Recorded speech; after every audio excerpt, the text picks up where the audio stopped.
Greetings, fellow moviegoers, and welcome to Movie Central, the place to talk about movies, TV shows based on movies, toys based on movies, games based on movies, and riots based on movies.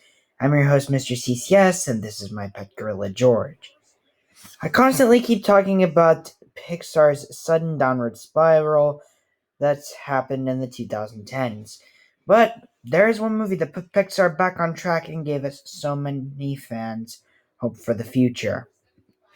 Let's put this into perspective.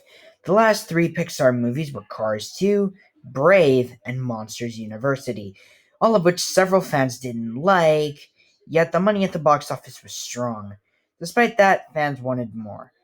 They wanted more animated films that were original and that had emotional stories. Movies like Ratatouille, Wall-E, and Up.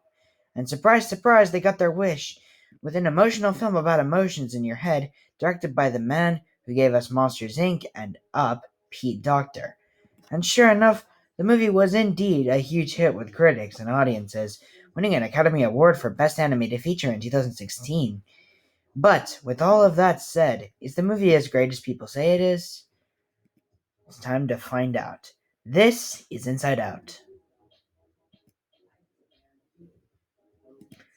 Riley, voiced by Caitlin Diaz, is a happy, hockey loving 11-year-old Midwestern girl, but her world turns upside down when she and her parents move to San Francisco.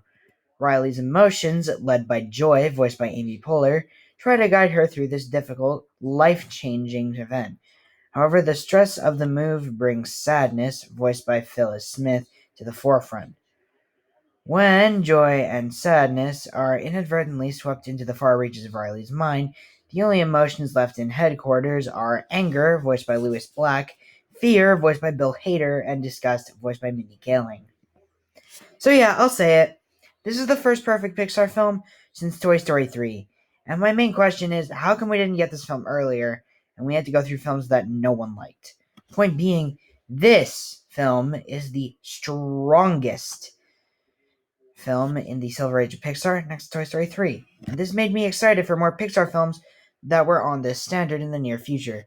But I need to talk about the other aspects of the film to see if it really is as great as critics say it is. The characters are great. The movie mainly focuses on joy and sadness. One is the happiest and most energetic bundle of happiness, one whilst the other is the droopiest and miserable.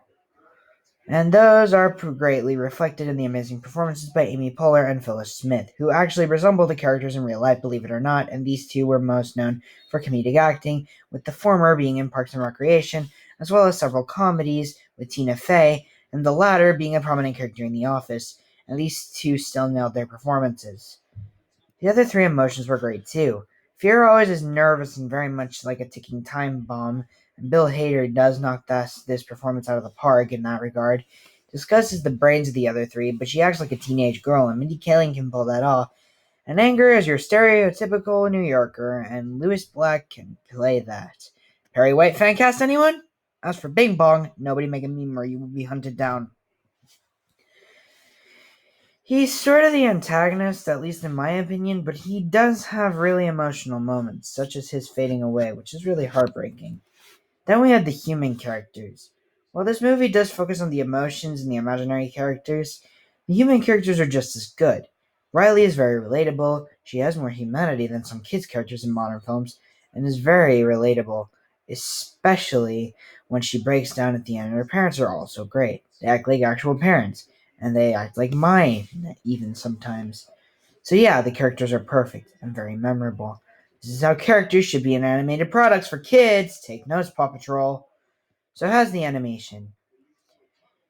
Well, again, it's yet another home run from Pixar. The environments are beautiful, the characters are very well designed, and it feels very much like a fresh new world. As for the music, Michael Giacchino gives one of his best works yet. The music makes you well up every time, especially with the little tune and several other moments. So yes, Inside Out is the best Pixar film of the Silver Pixar age, next to Toy Story 3. It's a beautiful movie that should be remembered for years to come. It deserves the 10 out of 10 I gave it. Grab your family and watch this emotional whirlwind.